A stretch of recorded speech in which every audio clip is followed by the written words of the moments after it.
Dr. Jon Finn. Welcome to the podcast. Hey, Paul, thanks for having me. Mate, thank you for being on here. I think is this attempt number 3 or attempt number 4? I've screwed you around massively.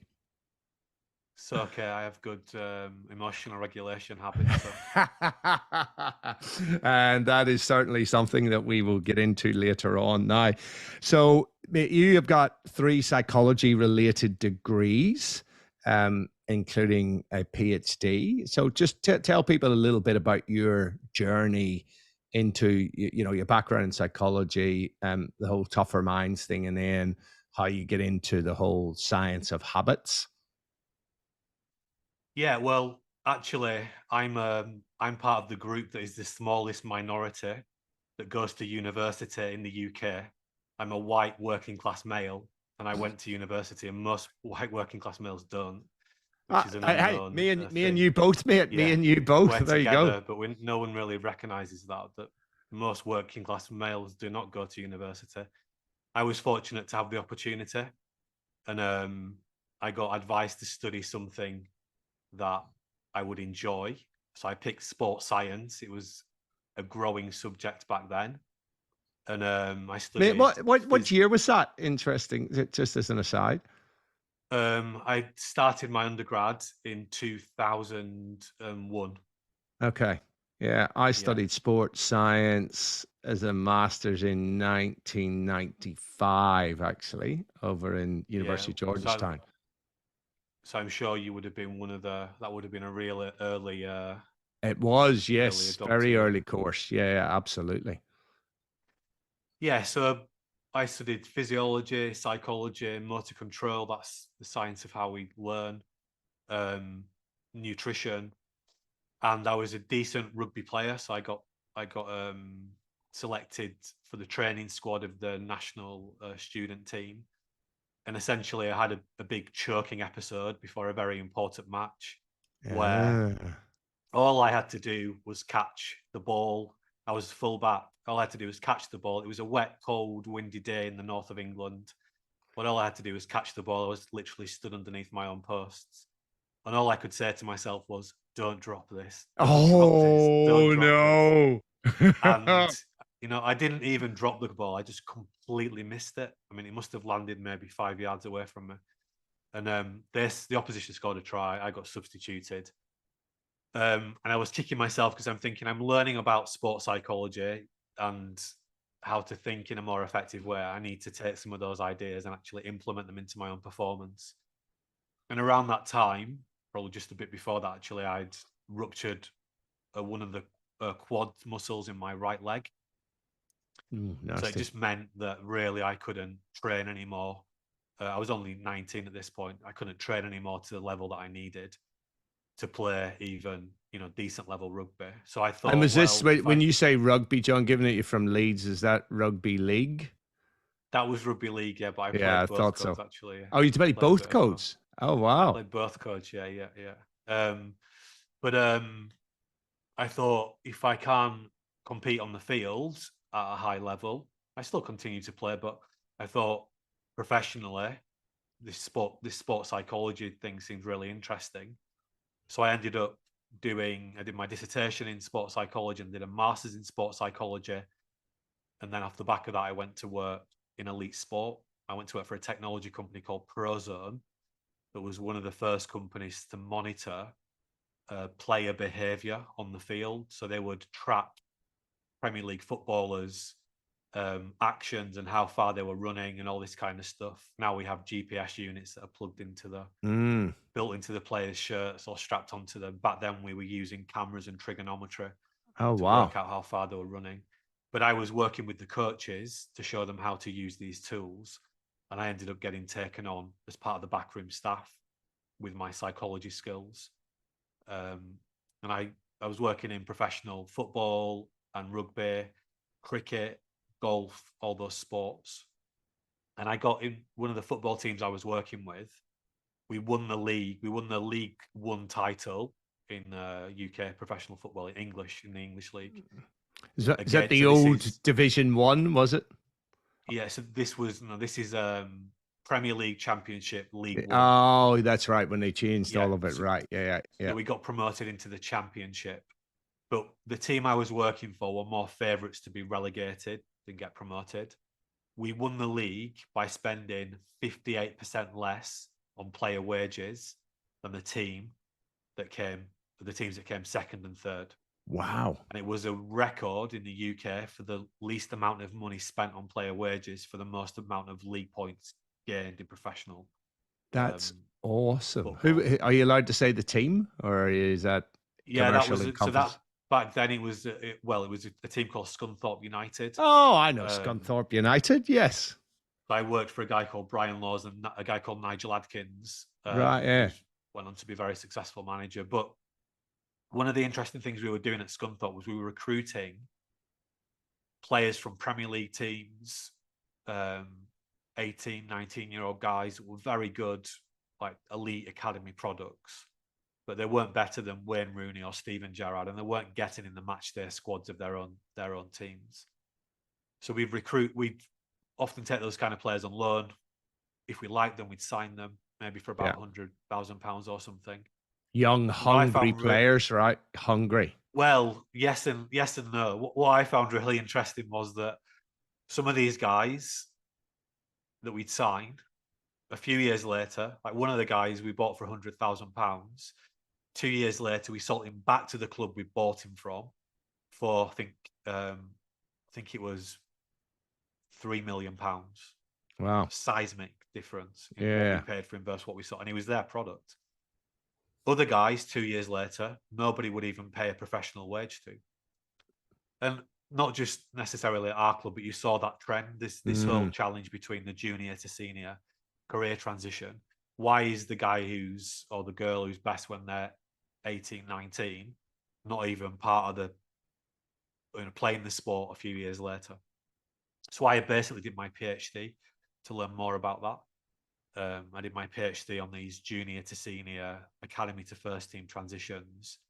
My hypothesis was the better the individual was at regulating their emotions, which we'll come on to. Mm. So the better they were able to keep persisting, to turn up for work every day and work hard and put the sort of practice in that's required to keep developing and keep getting better, and also to be able to regulate their emotions in the arena under pressure. I thought that was the key thing that would help people to be successful.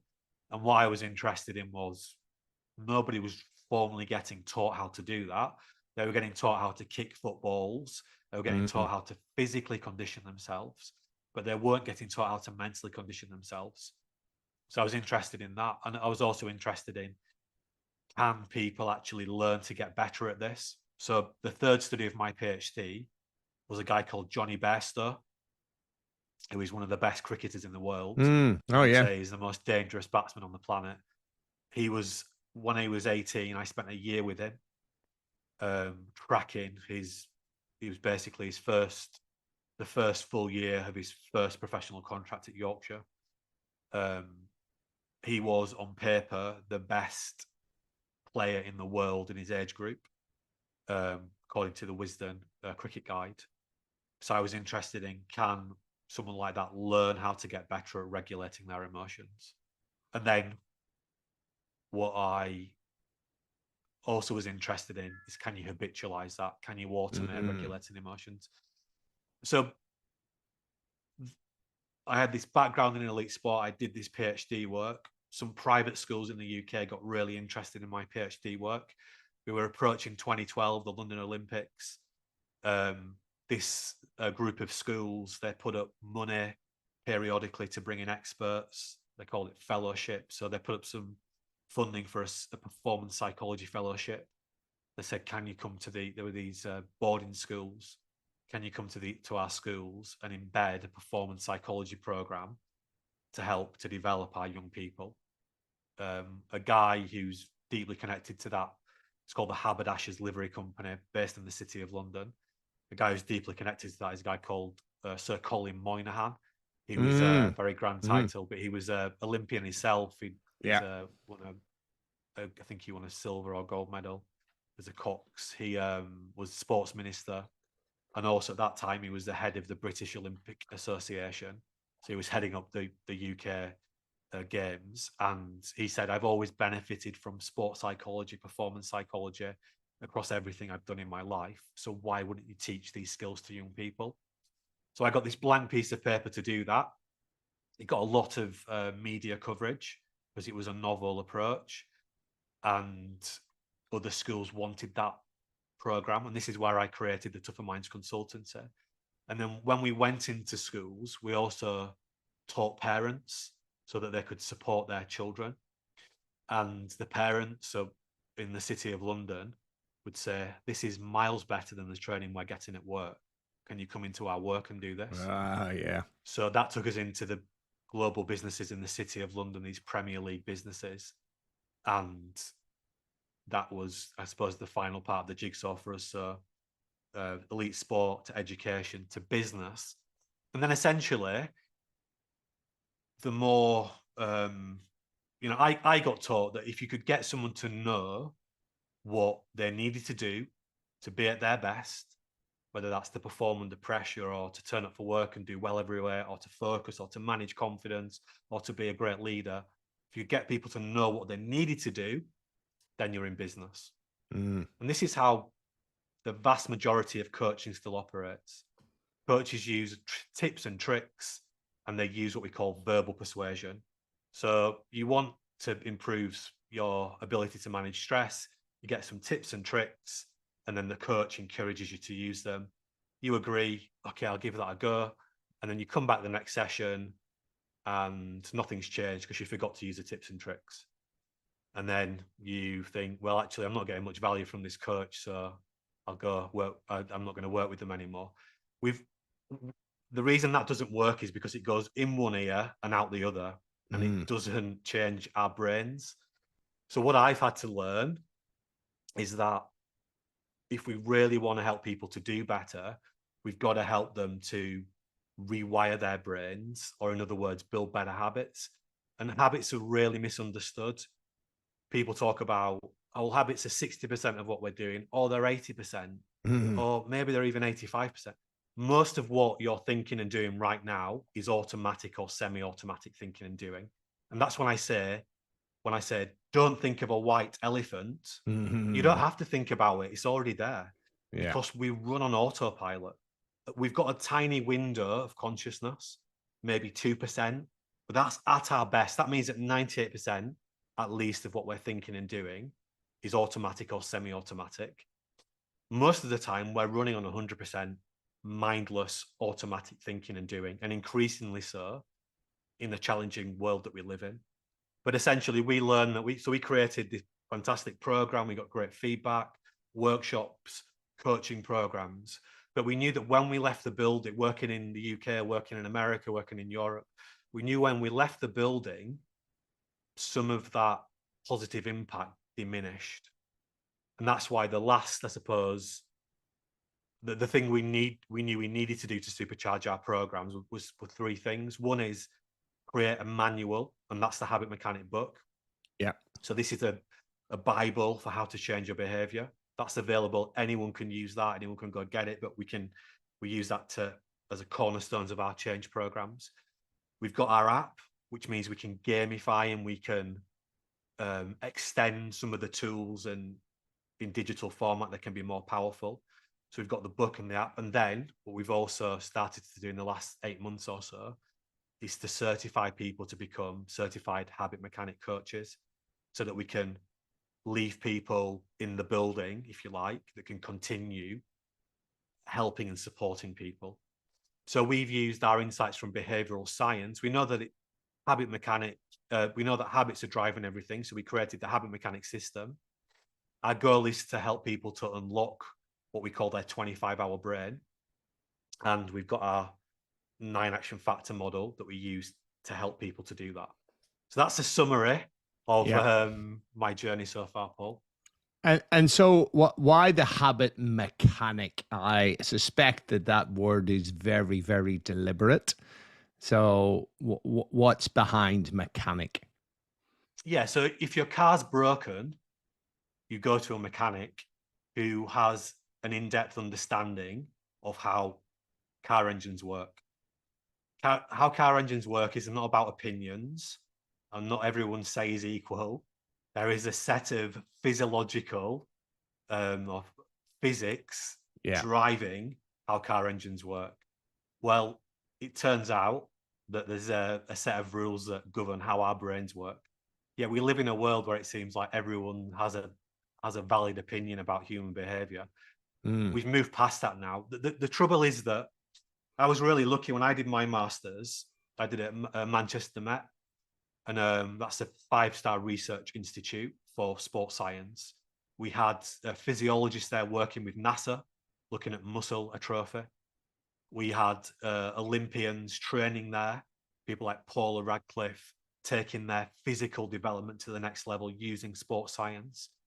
We had the psychs that were that were giving us access to the latest research papers that were coming out of France, and that's really important because the French government was the first government to invest in functional MRI scanners en masse, and Ah. therefore they had these tools that for the first time ever we could look inside human brains in real time and actually see what was going on in there. Up Mm. until about 25 years ago, the top neuroscientists in the world were very compelled that when you stopped growing, your brain stopped changing in any Yeah. Yeah. meaningful way. And Mm. then we got this technology called functional MRI scanners, and that shows that that's nonsense. Our brains are made up of about 100 billion neurons, and those neurons are changing and reshaping all the time in accordance with what we practice. Not just what we practice doing, but what we practice thinking. Yeah. Yeah. And Absolutely. this is the problem with the psychological sciences. So one of the first chapters in the book, I talk about Roger Bannister. He was the guy who was the first person to run the sub 4-minute mile. Now he did that in I think the early 1950s, and from the late 1940s, he was at Oxford University. He was studying to be a medical doctor. What most people don't know is he was also a research scholar, and he was doing research in the Oxford University physiology laboratories.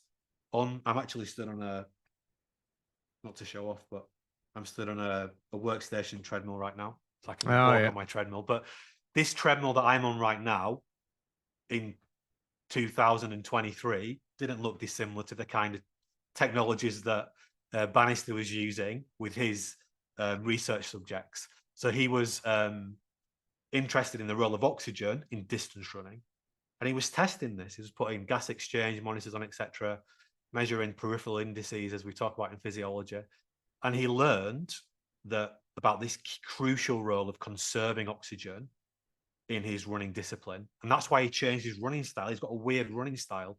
He was trying to conserve oxygen. Mm. He changed his training. At that time, Bannister was not the only person trying to break that record. We had a guy called Wes Santee from America, and we had John Landy from Australia. They were all trying Oh, equally that's as right. hard, but Bannister had a scientific advantage. He was able to look inside the human body and actually see what was going on and use those insights to sharpen up and make his training program more efficient and more effective. And that's how he was able to run faster and make his training more impactful. My point here is that since about the since before World War II, about the 1930s, we've been able to look inside um, the human body in a great deal of detail. We've only been able to look inside human brains for about 20, 25 years. So Mm. most of the theories that we're using to help us to understand human beings, everything from psychometrics through to all those psychological models we're familiar with, like Maslow's hierarchy of needs, they're what we call black box theories. Mm. They were designed before we understood how brains actually work. And that's why they're really ineffective at changing Yeah. human They're behavior. people's best guess at the time, right? Exactly. So they're very well intended. So if we want to actually help people to do better, we need to use insights from neuroscience and behavioral science to do that. In the same way, when your generation of the people that you studied with, and to in a few years later, the generation that I studied with, and I did that work as well, and you've done that work. We were on the front wave of injecting sports science insights into professional sport, Mm. into people that were serious about how do we up our game in terms of physical conditioning. And nobody can argue that using scientific insights, first principle insights about human physiology, has not had a seismic impact on the Mm. physical conditioning of professional athletes. I think about that clip of Gaza laying down at Wembley with a dentist chair Yeah. celebration when England scored against Wales. And then you fast forward to someone like Cristiano Ronaldo and how physically conditioned these guys are. That's Yeah. Yeah. because we've used first principle thinking. Well, if we want to help people to do mental conditioning that's equivocal to that, we've got to use first principle insights from how brains actually work and what actually drives brains to change. And the vast majority of things that I see happening are not using those principles. I see a few models that do use insights from neuroscience, but I don't see any other model in the market that uses comprehensive insights from behavioral science like we do. So I think what we're doing is unique. And if I want someone to help me to be at my best more often, I want to know that they understand how brains work. And people say, "Oh, he's got a PhD in psychology." So what? You could have psychology is one of the broadest disciplines you can Yeah. Yeah. imagine. You could have a Absolutely. PhD in psychology and know nothing about the brain and Yeah. nothing about why humans do what they do and nothing about how to change behavior. I know people with PhDs in neuroscience that know about a tiny little bit of the brain, and that is all they're interested in. They're not interested in how that bit of the brain interacts with any other bit, just that little bit. So anyway, that's why habit mechanics. So we want to help people to become mechanics, and we call them self coaches. The future of being healthy, happy, and at our best in this extremely challenging world we live in has to start with people getting much better at coaching themselves. And so let's dive into a little bit of this. You talk in your book about identifying your secret superpower. So talk to us a little bit about that. Yeah, so to cut straight to it, our secret learning power, sorry, our secret superpower, I gave it away. Our Yeah. secret superpower is learning. We Freudian think slip there. about Yeah, we think about learning as something that we do at school and something very formal, but we're learning all the time. Mm. Think about the gossip you've already learned today. Think about the news stories you've learned today. So, learning is a neurobiological process and it's going on all the time. Many people are learning how to get better at worrying and beating themselves up and Absolutely. procrastinating and getting stressed. And they're doing this every minute of every day because And the more we practice, sorry, John, I always say whatever you pay attention to, your brain is committing cells to that. So you're paying attention to your inner thoughts and your worry. You're getting better at that, right? That whole heavying learning process of how the brain actually learns and strengthens pathways and all of that is really, really critical, isn't it? exactly. And this is why traditional coaching doesn't work because it does not change brains. So there's a process that happens when we learn something. It starts by paying attention to something. We have to Mm, pay attention to move it from the outside world into our brains. When we do that, we can hold it in our prefrontal cortex. Let's say you meet 5 new people. They're called Mark, Liz, Thomas, um, Leanne, and Martin. and That's already quite a lot for your PhD to deal with. I've already forgotten all of them. So we can hold about 5 to 7 bits of Mm, information in our short-term memory at a time. Just to test that out, we could say, okay, remember these numbers: 10, 20, 30, 110, 3025, 10,027, 29, 98, 110, 20. Recall them back. Well, you yeah, can't because I've just overloaded your short-term memory. So yeah. you get something in short, it's a limited capacity, very limited. You can hold those 5 names that I said for between well, for about 30 seconds. So you may have already forgotten them if you haven't repeated them.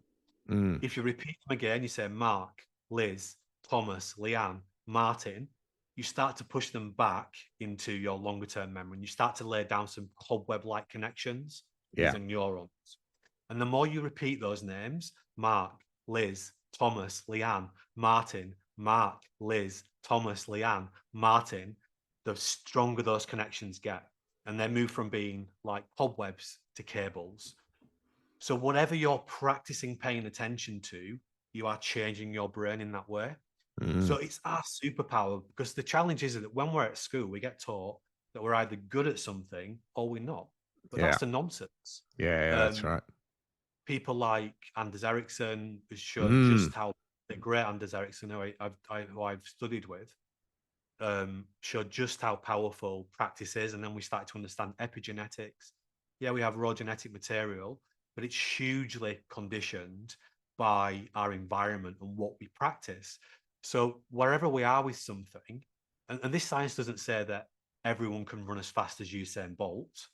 It says that wherever you are with whatever skill, either psychological, so how good you are at managing stress, or focusing or managing confidence, or physical skills like throwing a ball or kicking a ball or whatever you want, wherever you are on a continuum, one end being you can't do it, one end being you're the best in the world at it, wherever you are on that continuum right now, with the right type of practice, it has to be Mm. focused towards Yeah. practice, you can move forwards. So this is really empowering because we can learn. The challenge is the conditions of the VUCA world and the post-COVID world has made it really easy to practice lots of really unhelpful habits like Eh, worrying, beating Yeah. ourselves up. It's doom scrolling. And that leads us very nicely into, I really like the idea of the that you have in the book of the brain, your brain's barcode, and identifying your black light. Can you just talk people through that a little bit? Because when you think about it, it's certainly very enlightening. Yeah, so we just think about every 24-hour period as being like a barcode. So you could think of the barcode as having blue lines and red lines. The red lines in the barcode are times in the 24-hour period we are doing and thinking things that are making it more difficult for you to be at your best, making it more difficult for you to be healthy and happy, making it more difficult for you to achieve your goals. That includes poor quality sleep. Yeah, so it's a Mm, 24-hour. The blue lines are times in the day when you're thinking and doing things that are helping you to be at your best, that are helping you to move towards and achieve your goals. Both the red lines and the blue lines are ultimately habits, because the vast majority of what we're thinking and doing, at least 98%, is automatic or semi-automatic. In other words, a habit. So that's a good starting point, just to get people thinking, well, yeah, where are my red lines? And where are my blue lines as well? And what we help people to do is eradicate one red line at a time by mm. replacing their destructive habits with what we call super habits. Yeah, no, very, very cool. And let's talk about, yeah, like you mentioned it a little bit, and you alluded to Hebbian learning, but let's talk about the power of practice. You mentioned Anders Ericsson, and I love the way that he talks about perfect practice.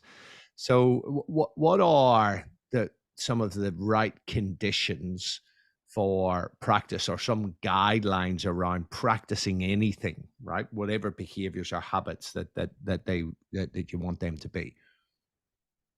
Here's the thing. So what we've done, this is in chapter 5 of the book, and we unpack this in chapter 26 as well, is we've actually broken down, we've created what we call, and I'm just going to turn to the page in the book now.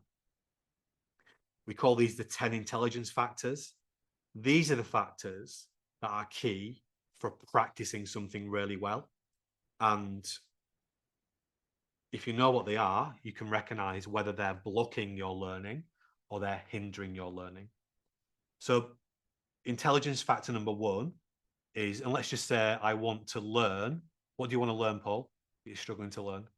I want to learn how to do a power analysis for my next PhD study. Okay, so stats, right? Yeah. So for the first thing that's going to either help us to do that or block us from doing that is our motivation to do it. So why do Hmm. we want to do that? And the more meaningful we can make the reason for doing it. So why times 5? So why do you want to Yeah. learn to do that? And then The why part. again and why again Yeah. and why again? The And we've got five a tool called whys, right? The five whys. yeah, we've got a tool called the FAM story in our which is chapter 16 in the book, which allows you to do that. It's connecting your long-term, distant future back to today. Mm. And if we can activate our personal motivation, that's going to be really helpful. And sorry, John, something you just said there that's really quite important is that long-term future, because often we make long-term plans and we have this goal, but the gap between where we are now and where we want to be can be quite big, and that is a big roadblock in the way, isn't it? So I liked, and I really want people to think about what you just said, is creating a bigger connection between your current and that future state, and why that is really important. And I think the power of emotion in here is very, very important.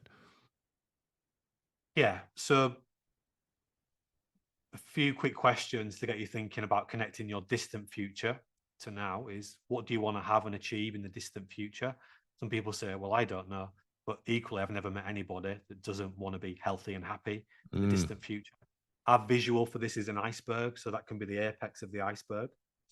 Just get one or two things down, then say, well, what do I need to achieve in the next 1 to 4 years to make that a reality? Then what do I need to achieve in the next 12 months to make that a reality? What does that mean I need to achieve this month, this week, today? And then we're back to habits because mm, the habits are driving our behavior because where most of what we think and do is automatic. And yeah, we have a full tool in chapter 16 of the book called the FAM story iceberg. Coupled with that is we need to believe we can change. mm. So, Yeah.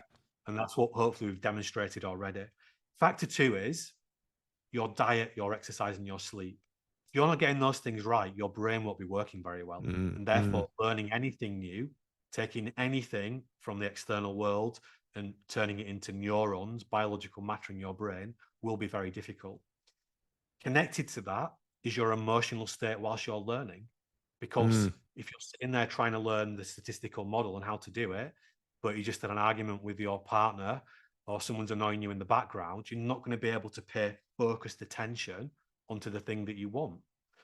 The next factor is what we call activation. This is about getting the right neurotransmitters into your brain. So dopamine, noradrenaline. So again, I can be sitting there with the book open or the course open, but if my brain doesn't have the right neurotransmitters in it, I'm wasting my time. So we unpack how to do that in chapter 21 of the book. Your attentional style. We all have different ways of paying attention on a continuum. Some people have very broad ways of paying attention, which means they notice things out of the periphery much more. That's Mm. a great skill for learning how to play field invasion sports like hockey and Yeah. rugby, football, and the sporting institutes teach players how to do that.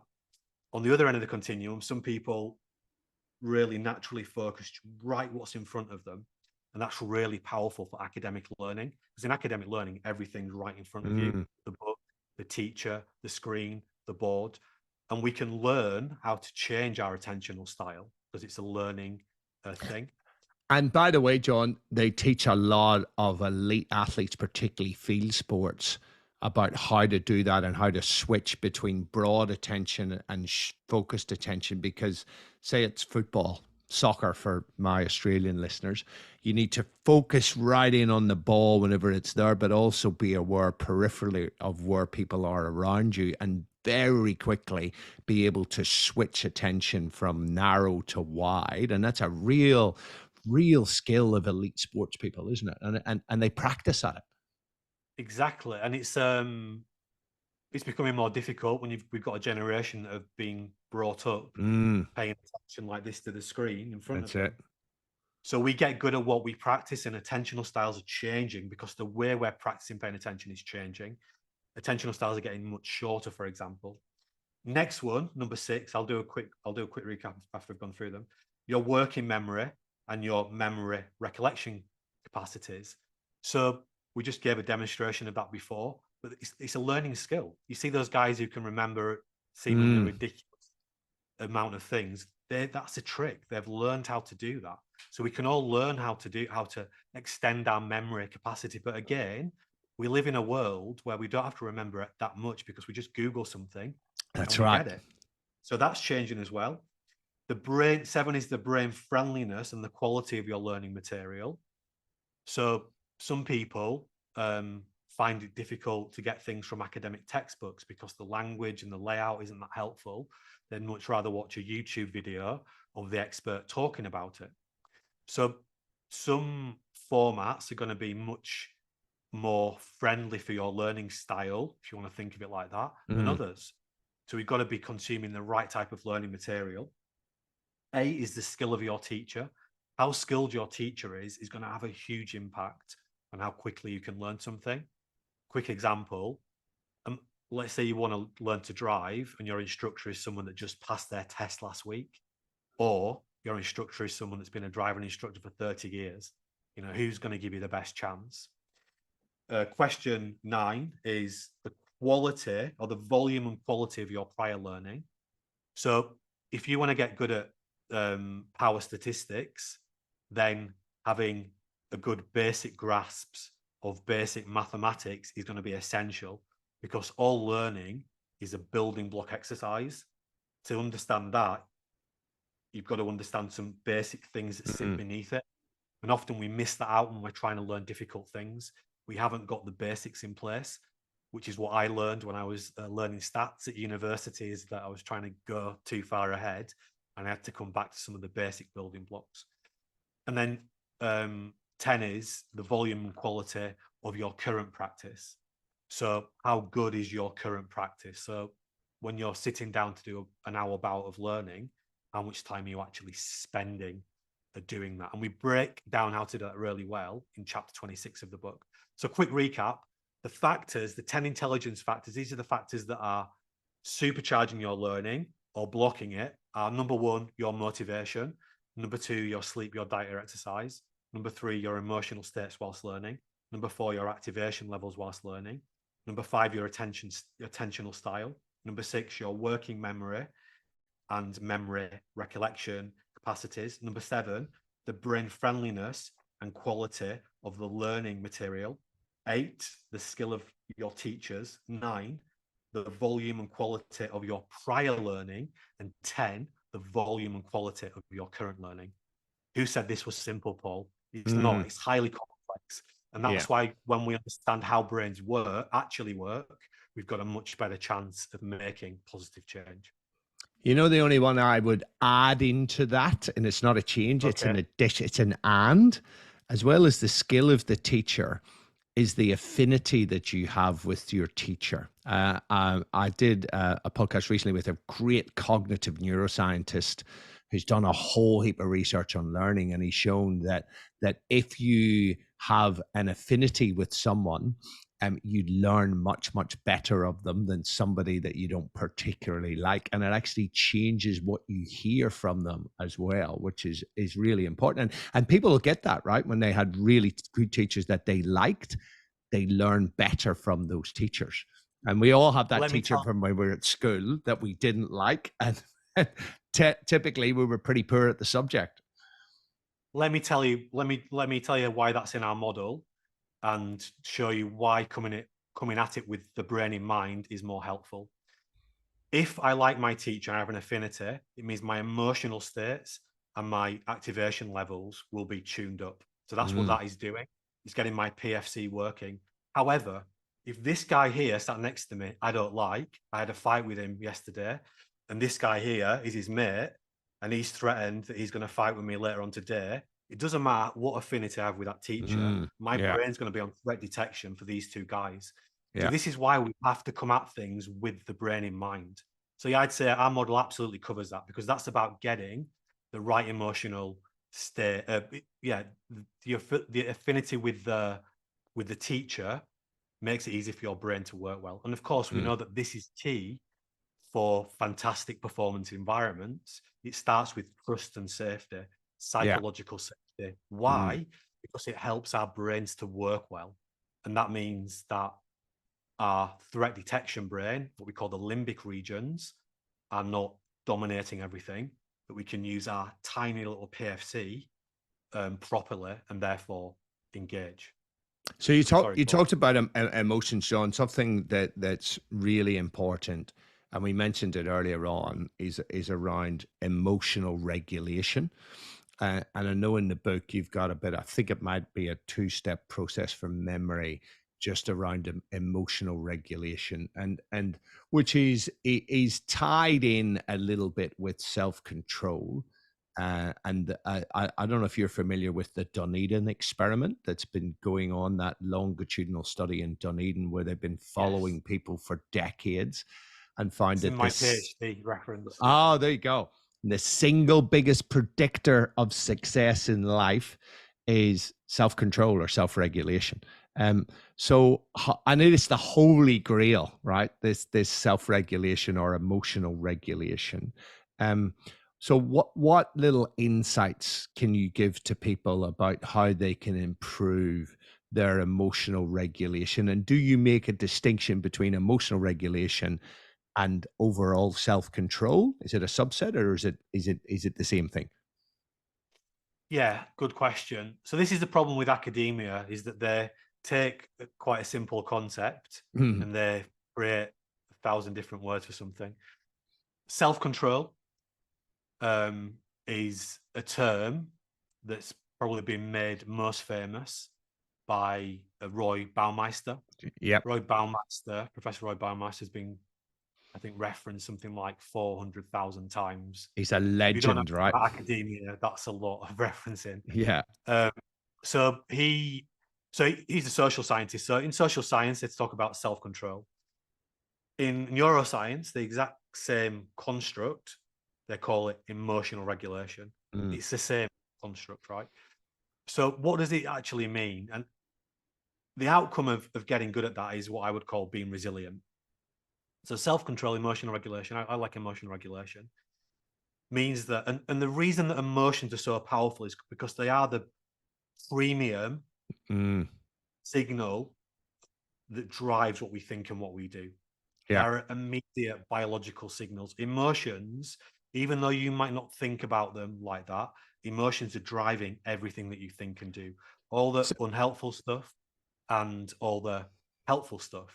I don't mean you, Paul. I just meant no, no, people that are no. listening. What I was going to say there is, I often say that anybody who tells you that emotions have got no role in the workplace has got no idea how the brain works, because Yeah. emotions drive everything in the brain, right?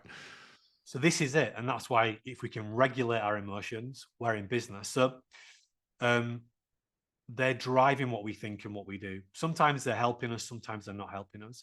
So when we recognize some thinking or some doing that isn't helpful for us, that's the first step of regulating your Mm, emotions. And it's the first step of being what I call being resilient. So I see resilience as a two-step process. And being resilient is an outcome of good emotional regulation. So first step number one is I recognize doing this isn't helping me. Could be not sleeping well. It could be procrastinating. It could mm, be that I'm beating myself up too much. It could be the way I'm communicating with my direct reports is not good. So I recognize I'm not doing something well. But the second step is to do something about it, not just in the moment, but to actually reprogram my brain so that I can automate doing something different. For me, that is what we mean by being resilient.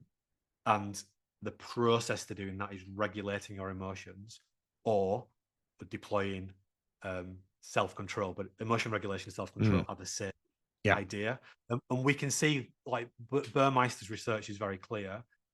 Getting good at, and building on the Dunedin study, getting good at regulating your emotions isn't just predictive for how good you are in school, how much money you earn. It's also predictive for how likely you are to end up in prison Prison, that's or right. be the Teenage person in pregnancies, all of that stuff, right? domestic abuse, car drunk driving. It predicts all that stuff. So my PhD was okay. let's test this in elite sport. And let's start to understand, can we train people to do this? And that's been my life's work. So the heart of everything I'm interested in is helping people to get better emotional regulation. Now, here's the really interesting thing. We can think of emotion regulation as being having two. There's two core ways we can regulate our emotions. One is what we call fast emotional regulation. Let me start with the other one. One is what we call slow emotional regulation, or explicit. This is where we really deliberately stop ourselves from doing something. So I might stop myself reaching for the dark chocolate digestive biscuits in the supermarket shelf, stop myself putting them into my shopping basket. Or I might catch myself saying something unhelpful to myself and say, oh, that's not helpful. Come on, you need to do. So it's a very slow, effortful way of intervening with our behavior. The other type of emotional regulation is what we call explicit or fast. We can turn emotional regulation into a habit. And that's what our programs are designed to do. So that regulating your emotions becomes effortless.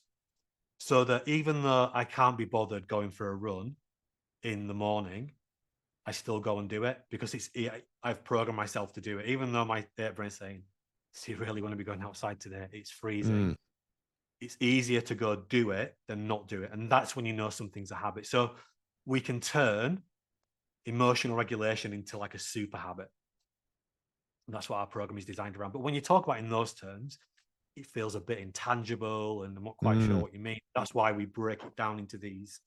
When we've got over 35 tools in the book, they're all, and the secret to getting better at regulating your emotions, getting rid of more of those red lines in the barcode, is doing more of what we call intelligent self-watching and intelligent planning.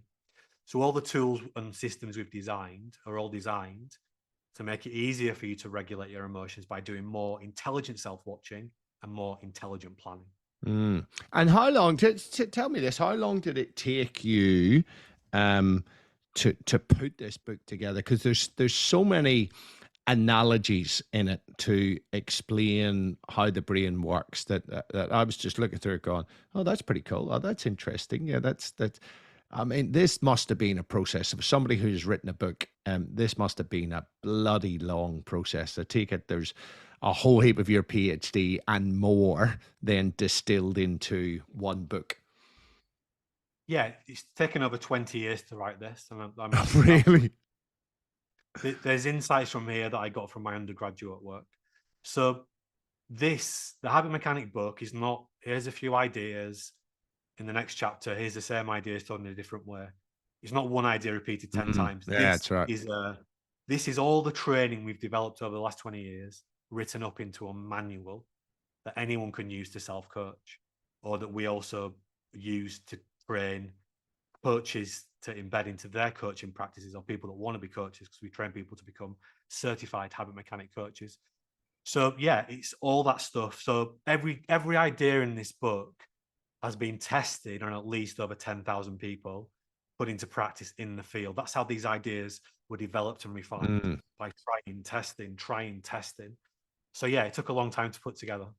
I bet it did. Now the one thing I want, because I am aware of time here, but you talk about creating some habit building plans.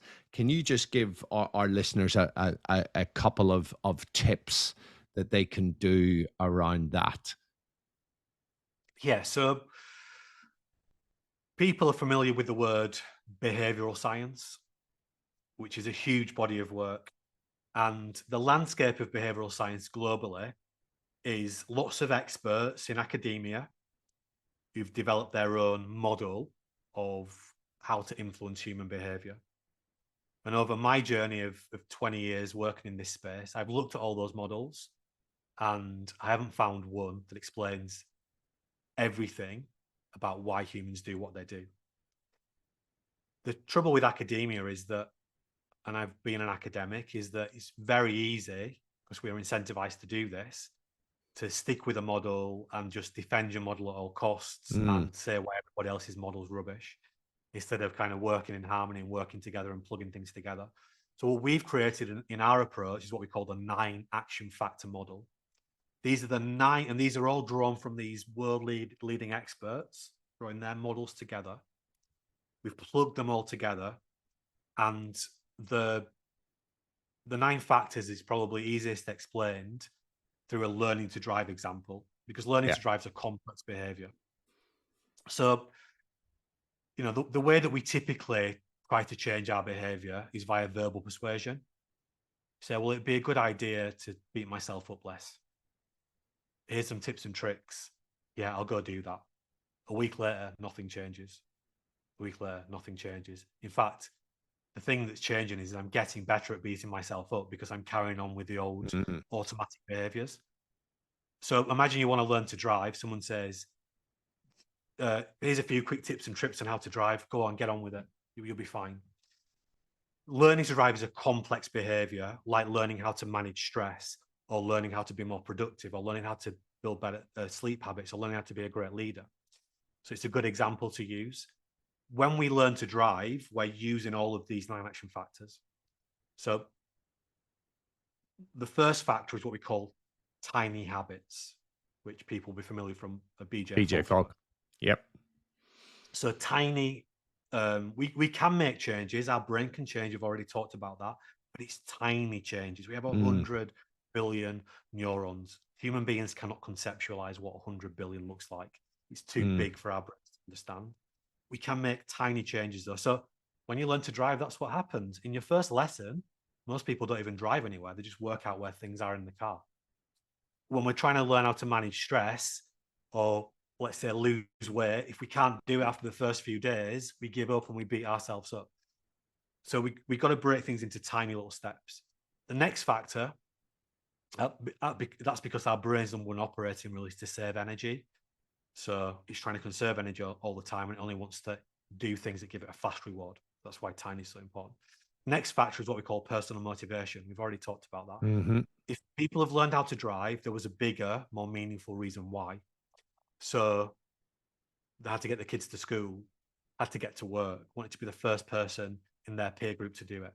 If we can connect the behavior we want to change today, that new habit that we want to build today, with a bigger, meaningful reason why, it's going to be easier to get what we call the ape brain, the limbic regions of our brain, the alive perceived energy brain on our side, or the hue, the horribly unhelpful emotions part of the brain.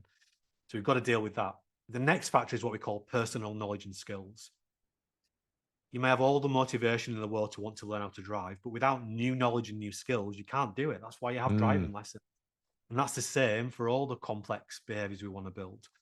And when I say behavior, I just mean everything that we think and do. I just package thinking and doing into habits because it's an easy way to think about changing. In the Habit Mechanic book are all the knowledge and skills that you need to help you to start making positive change in your life, both as an individual, but also as a leader. Because the book has an entire leadership section, culture, team performance, etc., packed with what we call habit metric tools, so you can analyze your performance and then pinpoint exactly where you want to get new knowledge and skills. Next factor is what we call community knowledge and skills. It's really helpful if you're learning to drive, if your parents know how to do it, because they can give you some free driving lessons at the weekend and they can give you some support, etc. So that's why we've created a model which is really easy to understand and share with other people so that everyone can support each other. And in our app, the Habit Mechanic University app, there's a community in there, absolutely free to sign up. And they're all every day supporting each other on everyone else's journey to be at their best.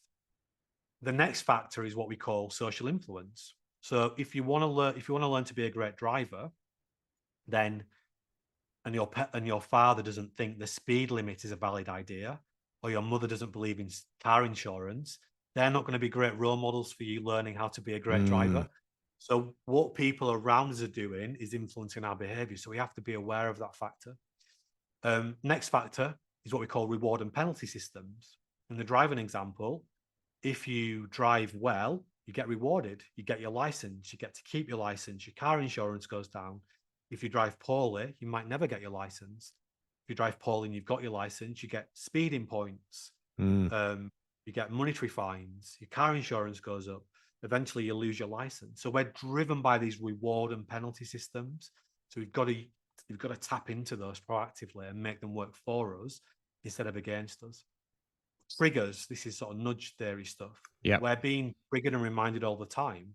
When we're driving, there's a ping, ping, ping. If you don't put your seatbelt on, there's a speedometer reminding you how quickly you're driving. There literally is a line in the middle of the road reminding which side of the road to drive on. There are speed cameras, cop cars. Governments know when they take these things away, accident rates go through the roof. That's why they're there, to remind us what to do, as basic as it might sound. The ninth factor is brain state optimization. So speaks to a lot of the emotional stuff I was talking about, getting your brain working well in the 10 intelligence factors. If you try to learn to drive when you're sleep deprived, it's not going to go very well. Yeah. We need to make sure we're bringing our best brain to it. So the habit building plans allow you to activate all of those factors. Now, here's the thing. All those factors are on all of the time. They're driving whatever you're getting good at in your own life, for good or for worse. Those factors are currently on, driving your behavior. Whatever's happening in your business, those factors are driving your culture and the habits, the behaviors that your people are habitualizing, for better or for worse. If you understand what those factors are, you can start to control them and make them work for you instead of against you. And in the book, we show you exactly how to do that through habit building plans. And also as a leader, we show you how to do that in your business, how they're thread through your culture. Very cool. So Jon, we are now out of time. There's lots of resources. Having read the book, there's a heap of stuff in there that people can learn. As you said as well, there's also the Habit Mechanic University app, which I presume is a bit of a partner for the book. And you've also got your website, tougherminds.co.uk. Anywhere else that people should look? Any socials, or are they the main things? Yeah, I'm pretty proactive on LinkedIn. So it's Jon Finn, Dr. Jon Finn on JON FINN on LinkedIn. And yeah, if you're a coach, if you want to be a coach and you're interested in this approach, we train people to become certified habit mechanic coaches. We're currently working with the American Air Force on this, all the way through to big corporates, people that have got their own coaching businesses. We're working with one of the best universities in the world on this, embedding this into their staff development programs.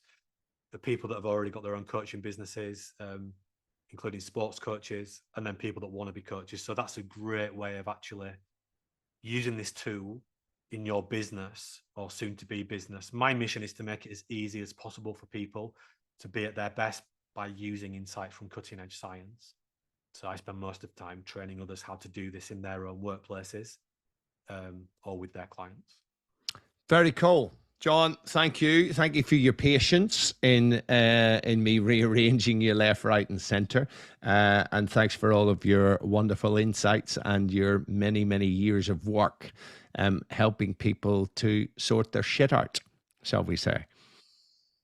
Well, thank you, Paul. It's been a pleasure. And thanks to everyone for listening. Yeah. And if you do have any questions, just reach out. Very cool. Thanks, Jon. Good stuff. Thank you. Thank you.